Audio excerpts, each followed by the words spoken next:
안녕하세요. 행복한 부자습관 시간입니다. 이경채 작가입니다. 골든타임 부자습관 7가지 중에서 오늘은 독서습관, 기록습관을 나누겠습니다. 날씨가 많이 더워졌네요. 이럴 때 우리가 시간을 내서 시원한 곳에서 1시간 독서라도 하면 어떨까요? 우리의 시야는 한정되어 있기 때문에 시시각각으로 바뀌는 환경의 변화를 따라잡으려면은 자신의 분야를 정하고 지속적으로 최신 내용 또 독서 습관을 가져야 합니다. 특히 우리 자녀들의 부자 습관을 키우려면은 아이의 눈높이에 정리된 경제 습관이나 재테크 관련 또 모든 경제 관련 책을 감각 있게 아이들에게 가르치고 또 우리도 배워야 할 필요성이 있습니다. 자녀들이 저학년일 경우에는 쉬운 책부터 또 만화로 된 그림이 있는 책부터 하는 것도 좋겠죠. 그러나 아이들이 성장할수록 또 활자가 많은 책을 가지고 낭독하며 책을 읽고 그 책에 몰입하는 습관이 필요합니다. 따라서 독서는 적은 비용을 들이면서 많은 부가가치를 얻을 수 있는 멋진 수단입니다. 독서를 야무지게 하는 방법들이 여러 가지 있습니다. 그 중에서 본계적이라는 날두 독서 또 방법이 있습니다. 본계적은 보고 깨달았고 적용한 것을 의미하는데요. 저도 한때 본계적으로 책에서 본 거, 깨달은 거, 적용할 것을 다 했던 것을 볼 수 있습니다. 책을 읽고 나서 3가지의 중심으로 정리해 나간다면은 책 속의 지식들이 체계적으로 자신의 것으로 만들 수 있습니다. 이런 것들이 자녀들이 성장하면 놀순 시험이나 또 입사 시험에도 많이 도움이 되죠. 그런데 자녀들이 독서를 싫어한다면 손 놓고 놓아야 할까요? 그렇지 않습니다. 자녀들에게 맞는 그런 독서 습관을 잘 기른다면은 자녀들이 책을 많이 읽는 그런 시간들을 갖겠습니다. 날두 독서라고 하는 또 작가님이 계십니다. 날마다 2페이지의 독서를 하는 정창근 작가이십시오.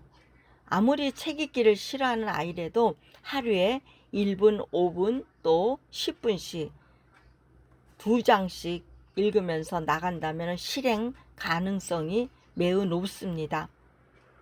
독서를 평생 습관으로 될 수 있도록 개인의 경쟁력도 갖고 성인이 될수록 더 위력을 발휘하는 강력한 독서의 습관이 됩니다.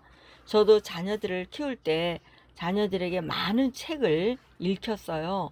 근데 책을 읽으면서 자녀들이 읽기 싫어할 때는 보상하는 그런 방법도 가졌습니다.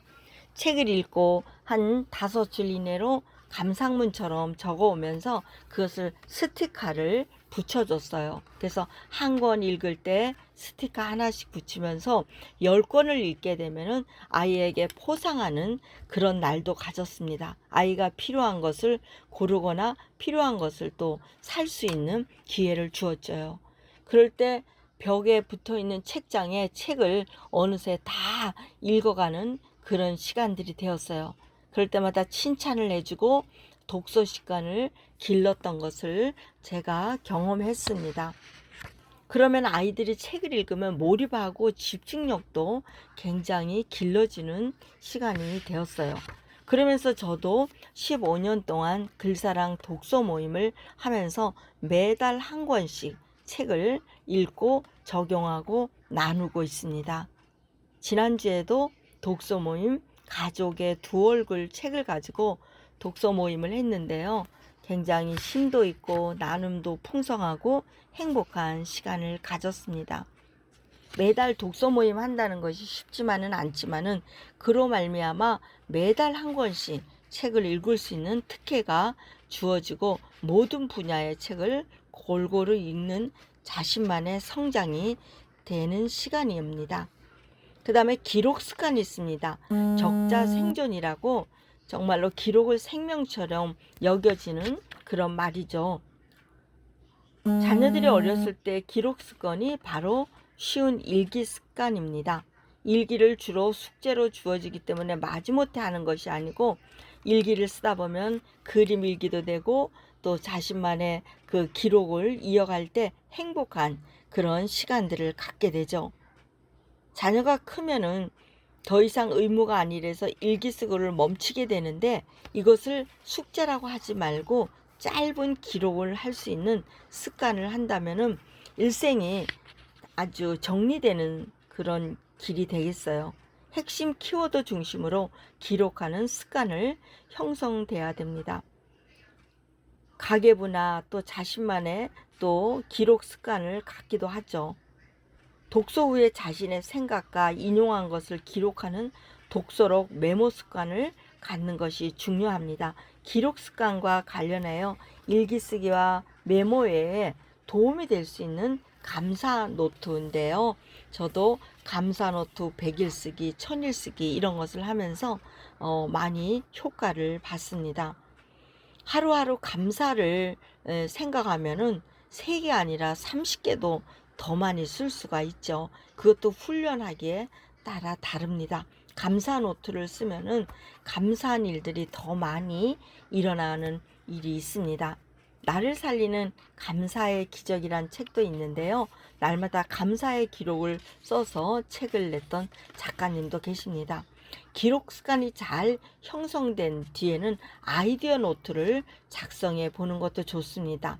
아이디어를 머릿속에서 떠올랐던 것을 순식간에 사라지는 속성이 있는데 그때그때마다 아이디어를 적어 놓으면 필요할 때 그것을 잘 사용할 수가 있습니다. 기록 습관이 누적될 때 위력을 발휘하죠. 그래서 작성한 아이디어 노트를 가지고 정기적으로 이야기를 나누면 훨씬 더 깊이 있는 대화가 가능할 것입니다.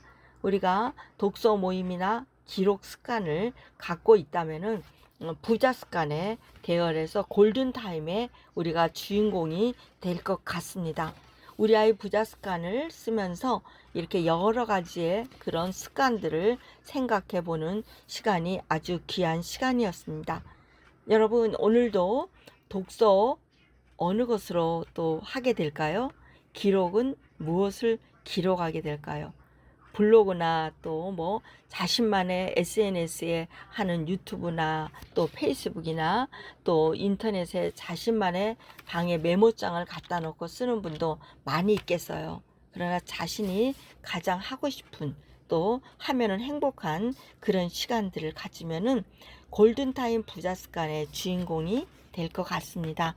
저도 여러분도 함께 응원합니다. 행복한 부자 습관 시간이었습니다. 감사합니다. 샬롬.